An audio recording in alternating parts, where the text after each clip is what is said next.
අයිබෝවන් අද 2026 මැයි මාසේ 25 වෙනිදා පාසුවිදා ත්‍රස්ත ප්‍රහාරය සම්බන්ධයෙන් අපි පහුගිය කාලේ වීඩියෝ ගණනාවක් කළා. ඒ වීඩියෝ වල එකක් තමයි වරුණ ජයසුන්දර මහතා විසින් පාස්කු ප්‍රහාරයට ඔන්න මෙන්න කියා තිබියදී යවන ලද ලිපිය. අපි මේ ලිපිය ගැන වීඩියෝ එක කළාට පස්සේ මම Facebook එකේ පෝස්ට් එකක් දැම්මා.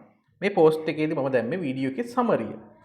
එතෙන් ඇවිදිලා වරුණ ජයසුන්දර මහතා යටතේ වැඩ කළා යයි හිතන්න පුළුවන් කෙනෙක් කමෙන්ට් කරන්න ගත්තා.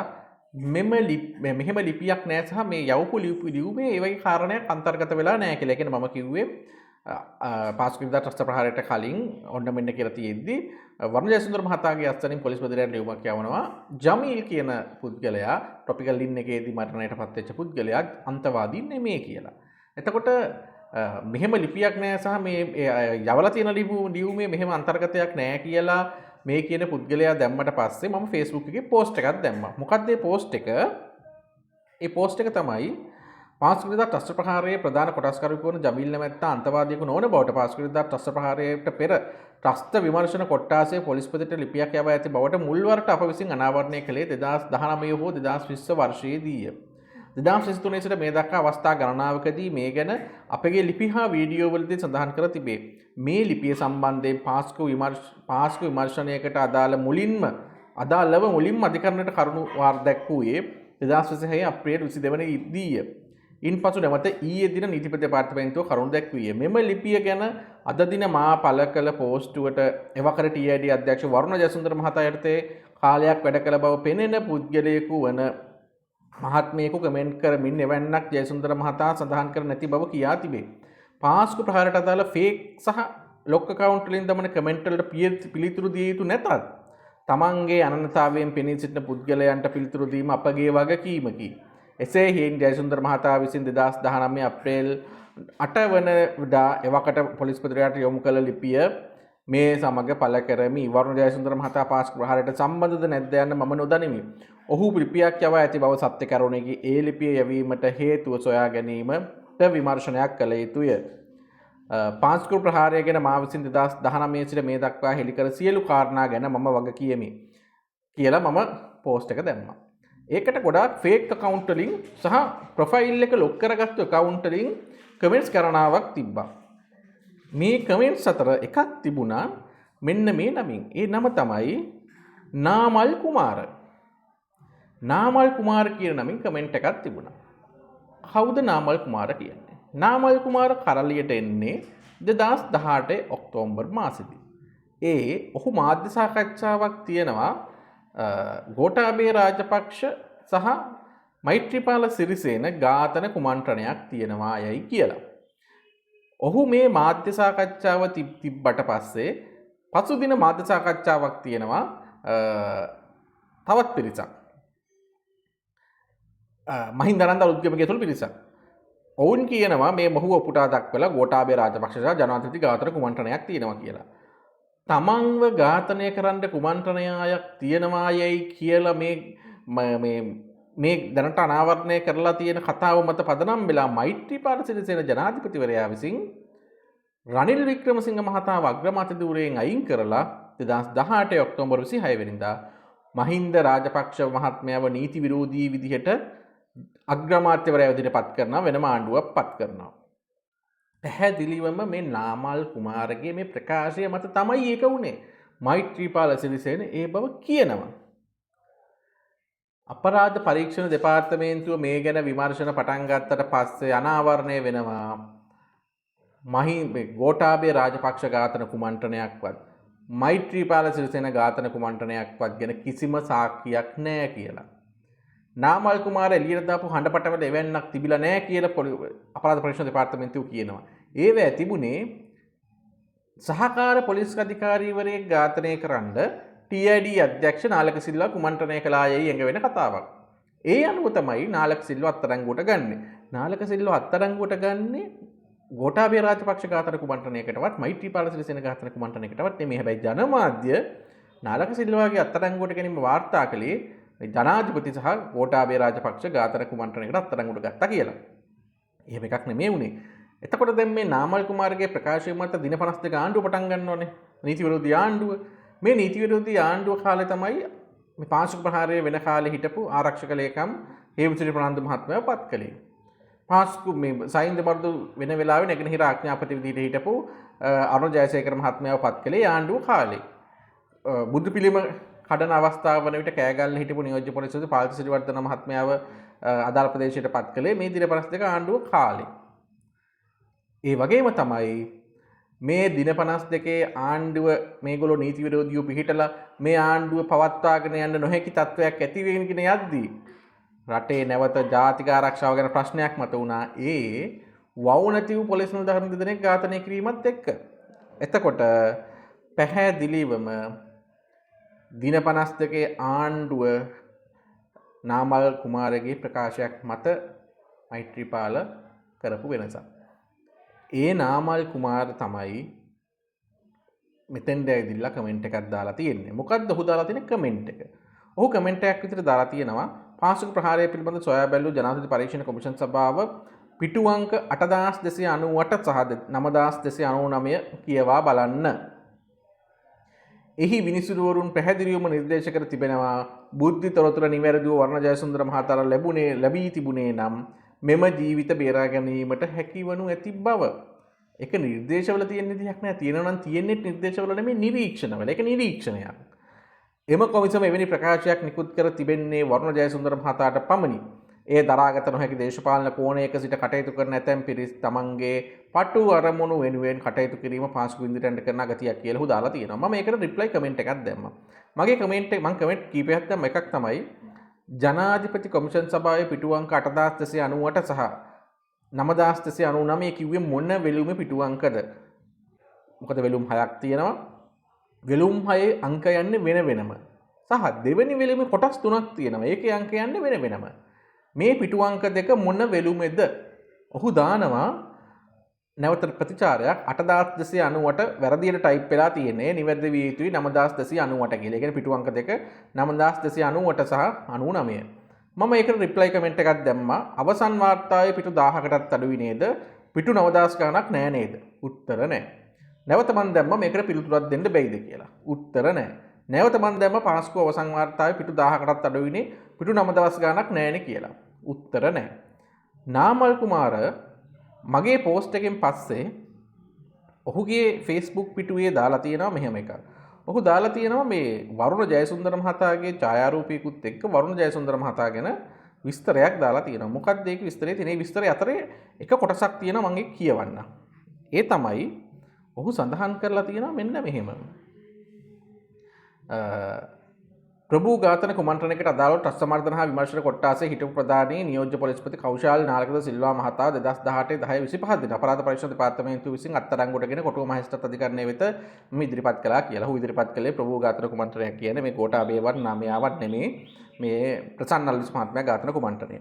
එම සිදුවීමෙන් පසු 2018 12/9 හෝ ඒට ආසන්න දිනක වර්ණ ජයසුන්දර මහතා ට්‍රස්ට් විමර්ශන කොට්ටාසේ නව දිසාවේ නව අධ්‍යක්ෂවරයා ලෙස පොලිස්පති පූජිත ජයසුන්දර පත් කළා කියලා දෙනක වැරදි. වරුණ ජයසුන්දරව පත් කළේ ට්‍රස්ට් විමර්ශන දිසාවේ අධ්‍යක්ෂ විදිහට නෙමෙයි. දිසාවක් බවව පත් කරන්නේ නියෝජ්‍ය පොලිස්පතිවරයෙක්ව. මේකට පත් කළේ ට්‍රස්ට් විමර්ශන කොට්ටාසේ අධ්‍යක්ෂ විදිහට තමයි වරුණ ජයසුන්දරව පත් කළේ. ඊට පස්සේ එයා වැඩ බාරගත්ත ගමන් රට ගියා කියලාත් තියෙනවා. ඉන්පසු ලංකාවට පැමිණි කෙටි කාලයක් තුළ ගොඩ ගැසී තිබූ සියලු ලිපි ලේඛන කටයුතු සිදු කළ වරුණ පොලිස්පතිවරයාගේ ලිපිරද ක්‍රියාත්මක විය. ඒ අනුව අබ්දුල් ලතීෆ් මොහමඩ් සම්බන්ධ වාර්තාව ලබා දෙන ලෙස පොලිස්පතිවරයා යොමු කර තිබූ ලිපිය වරුණ පිළිබඳ වාර්තාව තමා වෙත යොමු කරන මෙන් වරුණ පහළ නිලධාරීන්ට නියෝග කර ඇත. ඒ පිළිබඳ ත්‍රස්ත විමර්ශන දිසාවේ වකට කටයුතු කළ නිලධාරියෙකු සිදු කළ අවේක්ෂණය හා නිරීක්ෂණ රාජකාරියේදී ජමිල් අන්තවාදී අදහස් දරන්නෙකු ලෙස හඳුනා නොගත් බවට එම නිලධාරී ඉදිරිපත් කළ වාර්තාවක් එම ඒකකේ ස්ථානාධිපති වෙතින් TID ස්ථානාධිපති වෙතින් සහකාර පොලිස් අධිකාරී වෙතින් සනාථ කර වරුණ වෙත යොමු කර ඇත. ඒ අනුව පොලිස්පතිවරයාගේ ලිපියට පිළිතුරු ලෙස මෙතෙක් කරන ලද විමර්ශන අනුව ජමීල් අන්තවාදී අදහස් දරන්නෙකු බවට අනාවරණය නොවන බවත් පසුයි පරම් අනුව එවැන්නක් පිළිබඳ වාර්තාව වූහොත් දැනුවත් කිරීමට කටයුතු කරන බවත් වැඩිදුරටත් දන්වා ඇත. ඔහු මෙහෙම කියනවා. දැන් මම දැන් මේක ලියුමයිනේ.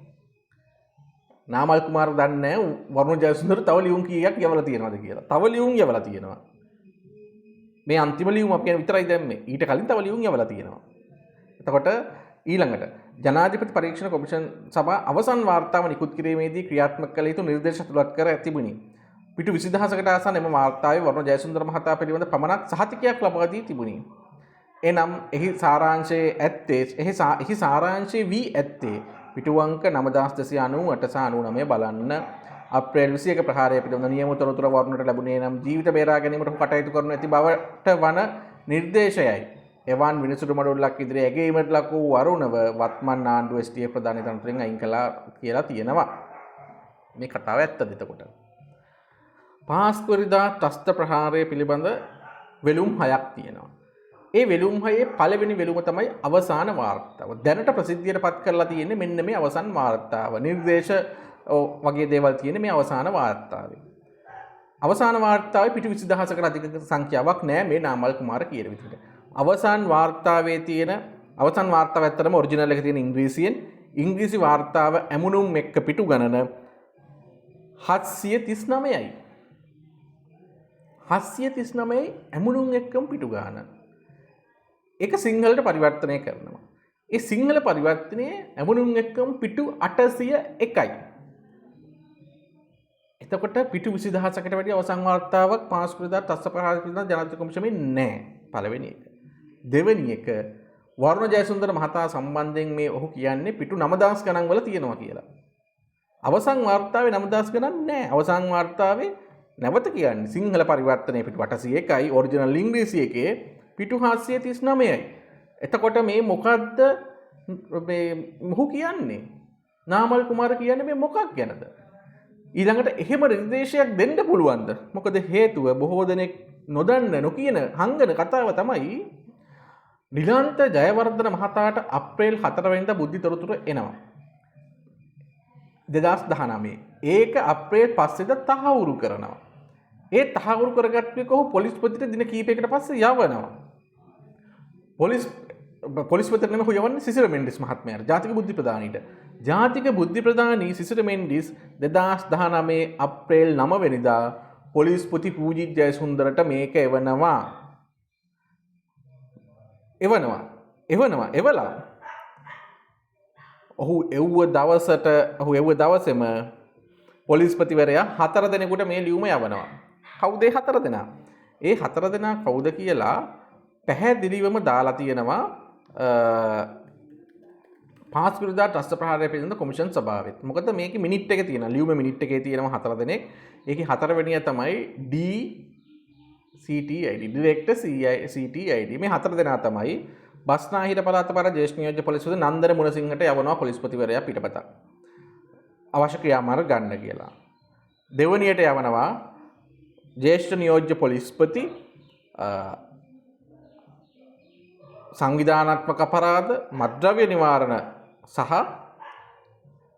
ඔහුම තමයි ජ්‍යෙෂ්ඨ නියෝජ්‍ය පොලිස්පති විශේෂ කාර්යබලකාය අනද නිලධාරී විදිහට හිටියේ M ලතීෆ් මහත්මයාට යවනවා. ඊළඟට ජ්‍යෙෂ්ඨ නියෝජ්‍ය පොලිස්පති ස්පෙෂල් ප්‍රොටෙක්ෂන් රේන්ජ් ප්‍රභු ආරක්ෂකයේ මේ නියෝජ්‍ය පොලිස්පතිවරයාට යවනවා. ජ්‍යෙෂ්ඨ නෙමෙයි නියෝජ්‍ය පොලිස්පතිවරයෙක් ප්‍රියලාල් දසනායක. ඊළඟට 4 වෙනියට යවන්නේ පිටපත director counter terrorism investigation division Varuna ජයසුන්දරට පූර්ව අනතුරු ඇඟීම යවනවා. පොලිස්පතිවරයා CID එකට කිසිම නියෝගයක් දීලා නැහැ මේ බුද්ධි තොරතුරු ගැන විමර්ශනය කරන්න කියලා. බොහෝ අය ප්‍රචාරය යවුවට පොලිස්පති නියෝග දීලා තියෙන්නේ CTID එකට. CID එකට නෙමෙයි කවුන්ටර් ටෙරරිසම් ඉන්වෙස්ටිගේෂන් ඩිවිෂන් එකේ වරුණ ජයසුන්දර මහත්මයාට. ඇයි CTID එකට දෙන්නේ CID එකට නොදී? CID එක මේ තෞහිද් ජමාත් සංවිධානය ගැන පරීක්ෂණ කළේ නැහැ. මේක ගැන පරීක්ෂණ කළේ TID එක.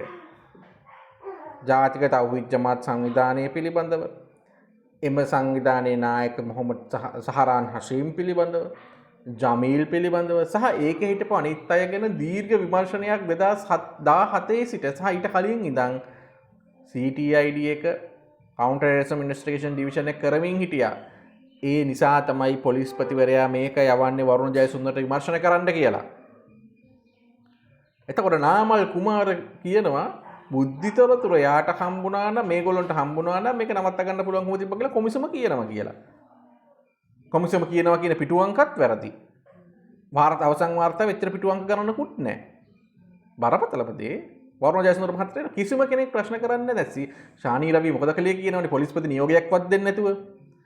ශානි රවි අත්අඩංගුවට ගන්න කියලාත් බල කරනවා සමහරව. හැබැයි මේ වරුණ ජයසුන්දර මහත්මයා ගැන කතා කරන්නේ නැහැ. අපි කියන්නේ වරුණ ජයසුන්දර මහත්මයා පාසල් ප්‍රහාරයට සම්බන්ධයි කියලා. විමර්ශන කරන්න ඕන කියලා විතරයි කියන්නේ. වරුණ ජයසුන්දර හොඳ නිලධාරියෙක් වෙන්නත් පුළුවන්. අපි දන්නේ ඔහු ගැන. හැබැයි අපි දන්න ෆැක්ට්ස් තියෙනවනේ. ඒව නැති වෙන්නේ නැහනේ. ඔහු ලියුමක් යවලා තියෙනවා. එක ලියුමක් නෙමෙයි තව කීපයක් යවලා තියෙනවා. ඒකම මේ පොලිස්පතිවරයා මේ බුද්ධි තොරතුරු ගැන ක්‍රියාමාර්ග ගන්න කියලා යවුව හතර දෙනාගෙන් එක්කෙනෙක් තමයි වරුණ ජයසුන්දර මහත්මයා. Director counter terrorism investigation division. එතකොට නාමල් කුමාරලා මොනවද මේ මිනිස්සු නොමගයවන්න කියන කතා. නාමල් කුමාර විතරක් නෙමෙයි.